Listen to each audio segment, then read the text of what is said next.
Hello, everybody. Thank you for joining the third Rumi livecast. We are live on YouTube right now, and we're getting people walking in. Um, I made a couple of changes. First of all, in this COVID time, I have sharpened my Photoshop skills. The thing you see behind me is my own doing. And as a matter of fact, I've discovered that this Photoshop thing is indeed a marvel. Um, While we're waiting for a couple of more people to join us, let me play you that song. This is the poem that we're going to be reciting today. So listen to this for a minute and I'll be right back.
I did it again. All right, everybody, I did it again. I just realized that there is no sound, so I'm coming back with the sound. I always do this. I wish there was something on here that reminded me. If you guys remember and I am mute next time, please do let me know.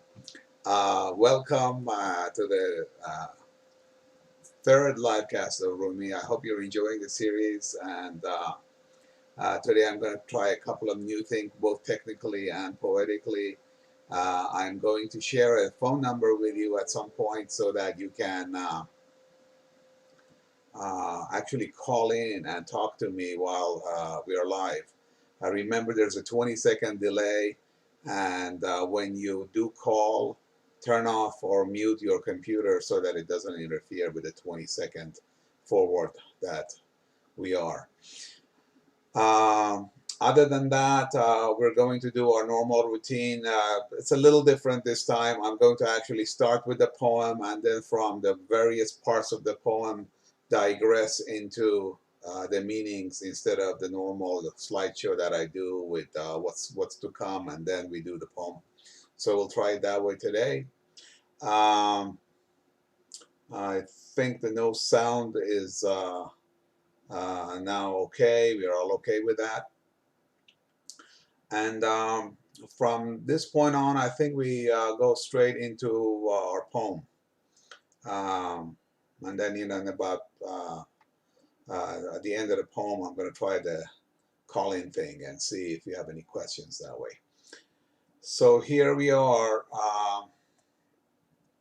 Let me get to this poem itself. Actually, there may be a couple of you that are new. Let me give you a little bit of a background. I'll promise to go through this for 5 minutes for those of you that have seen it many times before. Um, One of the things that is important in understanding Rumi and understanding what is it that we do is this thing that I call the layers of understanding. Layers of understanding starts from the ABCD in the first grade and then goes all the way to King Lear and Hamlet and that kind of literature. So that literature is obviously built on alphabet, but between learning the ABCD and getting to appreciate Hamlet and actually writing a book about it, there are many layers that go on. There is learning sentences, there's learning vocabulary, then there is composition and writing, and then there is understanding all the world matters and all human emotions and all the beauty, and then becoming an artist and expressing that.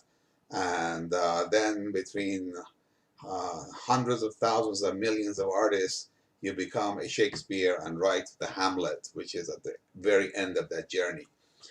And in the same fashion, on understanding Rumi, there are all these layers that I've identified through time. These used to be like 7 or 8, and as I talk more about it and I think more about it, I add these other layers.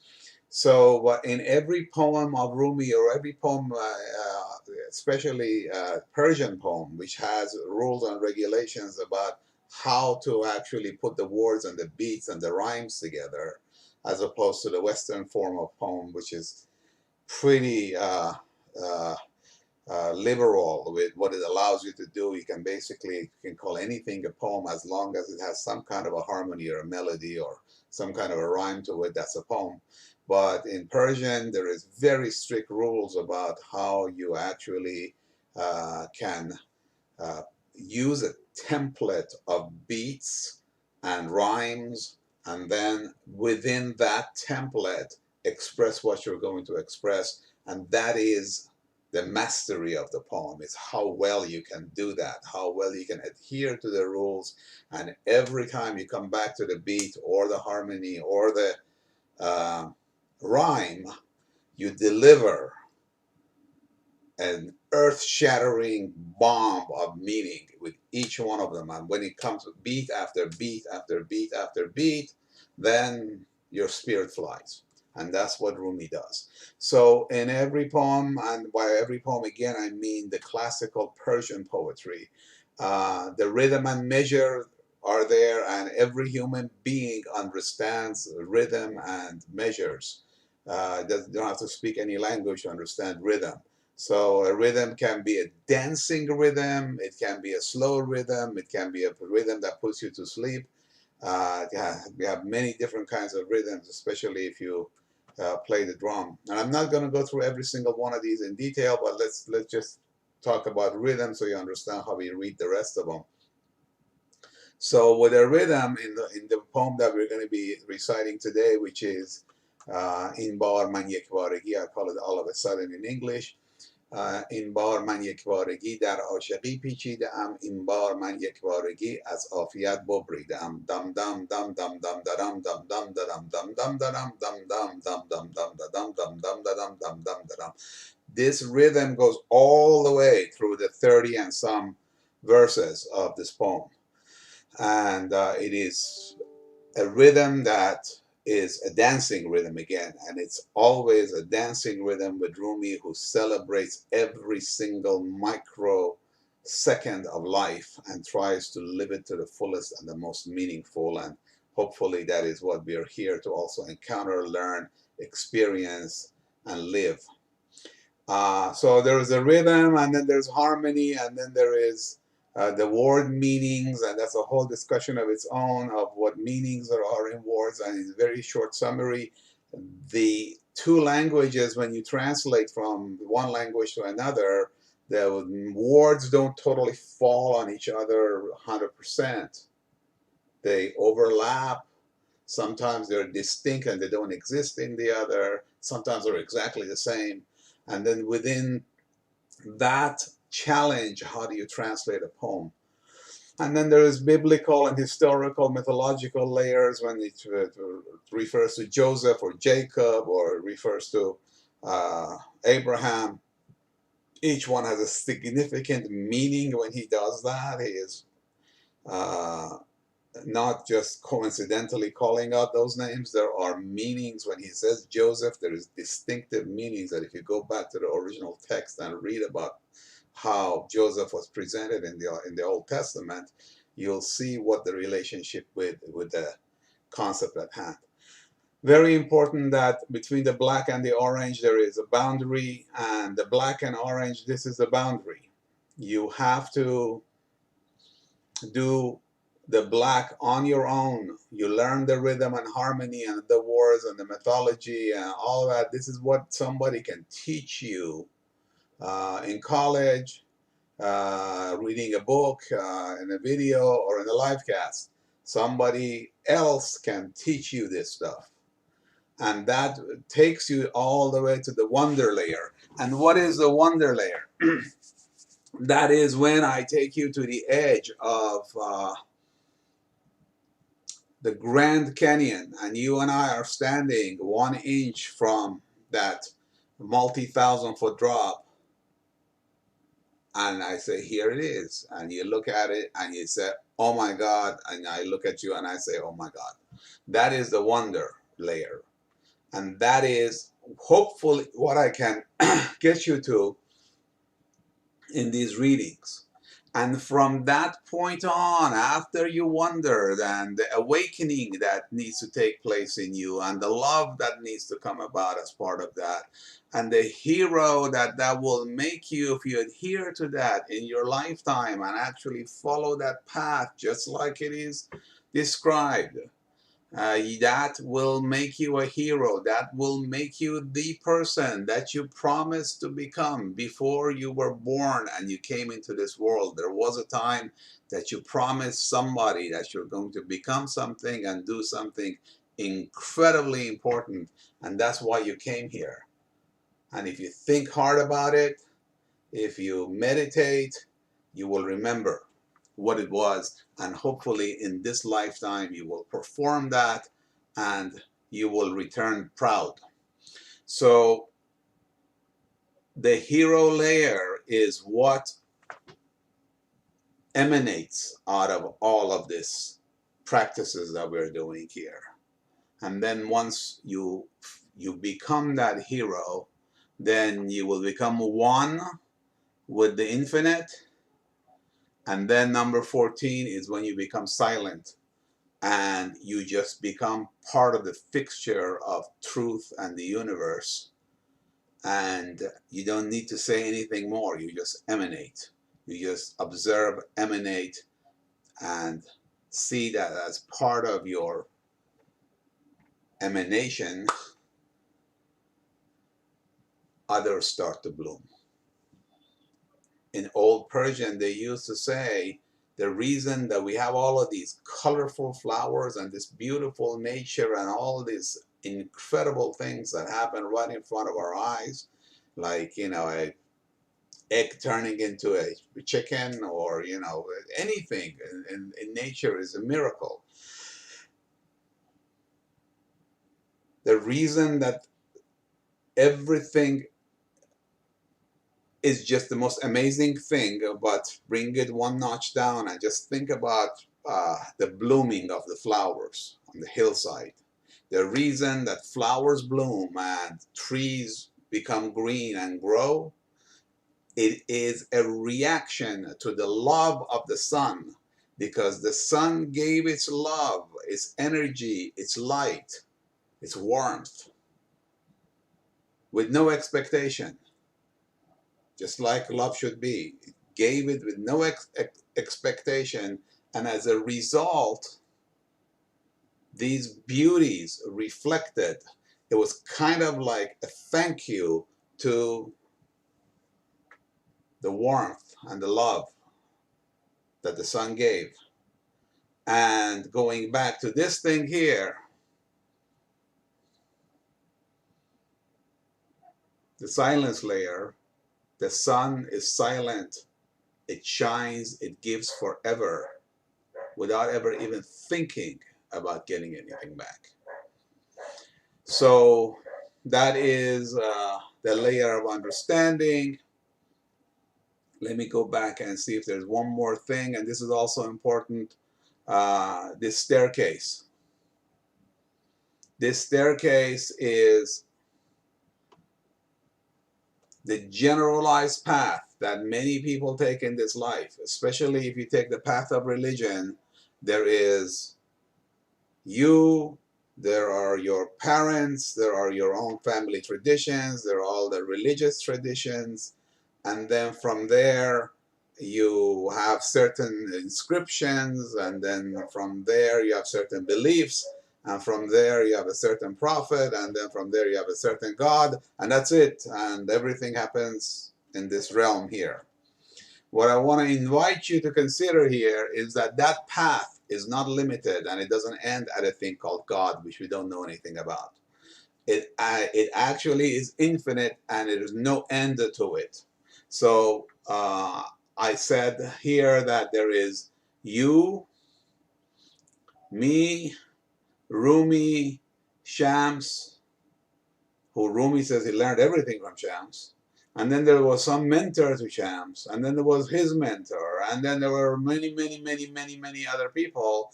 And then that path goes to the beloved, which we call on, and then the nameless. And then this continues. So this is the end of an infinite corridor that goes to the nameless. And in that corridor, once we travel, we become greater and greater and greater people, and we become that hero that I was talking about. So, by the way, feel free to comment in the comment box. This is a pretty strange way of actually interacting with you, especially on some subject that is so fundamentally emotional, like Rumi and the love of the nameless. So I'd like to get as much feedback as I can from you. Normally I see you in a classroom environment, I see your faces, and I can kind of tell what's going on. When there's absolutely no feedback here, I don't know if I am repeating myself, or am I not going into enough of a detail, or however it is, or everything is just wonderful as it is. Just so do comment in here. I'd like to see your comments. All right. So this is the staircase, and the bottom line to this staircase is that you cannot name anything at the end of that infinite corridor. And what that means is that if you name it, it will get limited, and that infinite corridor will become a limited playing ground, and it will limit your understanding. It is infinite. All right. So all those two things I brought up, and the rest of it I'll bring up in the context of the poem itself.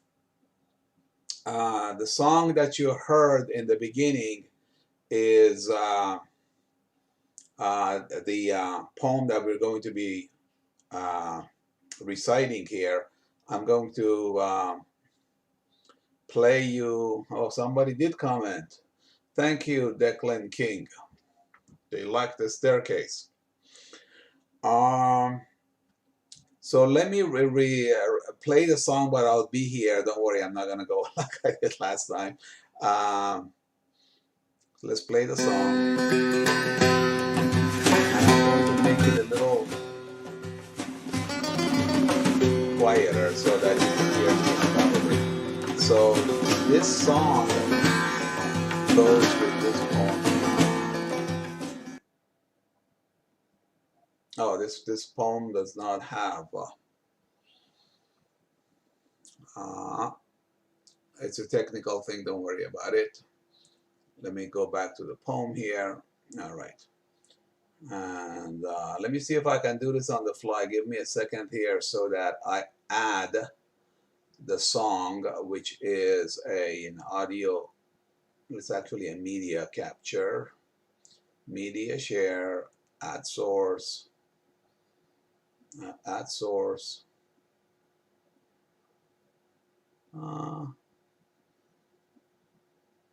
That's okay. We will do it for next time. So here is the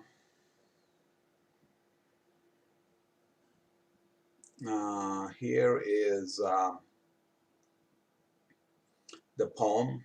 I just want to make sure I got the microphone and everything else going right. This is hard stuff. Hang on, let me close this too. Okay. So here we are with a Rumi poem. This is one of the top 10 A lot of people know this by heart in Iran. A lot of people repeat it. There are many songs that people have sang to it. And one of the things that I want to talk about here is what do I mean by top 10? Why is that important? And I don't mean that in any ordinary way. When Rumi met with Shams, and Shams, through one question, basically trapped him, and we'll get to the word trap later. And the trap is with good intent, not with a bad intent of trapping. Trapped him, brought him, sat him down, and for 60 days they went into a conversation. And the result of that 60 days of conversation was that the clergyman who used to teach hard religion became a dancing poet. Walked out of the door after the 60 days and started twirling and dancing and singing and non-stop. And everybody went, oh my God, what happened to him? Probably that guy gave him some kind of a drug, or they bewitched him. That was the word. He was bewitched. And yes, he was bewitched, but again, in a good way. Shams definitely was a wizard. So that transformation, that change that happened in Rumi, going from, again, a religious figure to a spiritual free spirit that danced, that's the very important part of Rumi's life. If we didn't have that, we wouldn't have any of this poetry. I'm going to go back to the top 10 and say that in his dancing, totally improvising, all the poetry that poured out of him, never sat down to write one word or change it. He just said it, danced, twirled, and went on. And there was the followers who ran after him with a notebook and wrote down everything that he said. And today we have a book of Shams from those writings that is this thick, with 3,700 poems in there. 3,700 poems, and we are reading one of them here today. So to be in the top 10 of the 3,700 is something very heavy to say. And the reason, as I said it, is because it is very popular. A lot of people have it memorized, and there are many singers who have sang to it. So that's what we're going to be going over today. And I have translated the name of this poem to All of a Sudden. And I will tell you why it is all of a sudden. So let's look, and then these different shadings that I have, white versus gray, are to sectionize it, because there are a few sections. It'll be a little easier to go into the context of each section and then translate within that. So the very first one stands by itself. And by the way, in Persian, there's always two verses or two mesras to each verse. So over here, let me use my mouse now. This one and this one are one verse and should be written actually as here and then here. But I wrote it this way so that we could basically translate it each half verse. And if you look at the Persian and you see this am in the end, let me see if it is there. I don't think I can highlight it, but you see this figure am with a little hair before it. Just memorize this pattern and you see that it is here. And then the rule of a ghazal, which what this is that every other one we will see it. Right there, and right there, all the way down. And because this is supposed to be one and then the rest of it, and then two and the rest of it,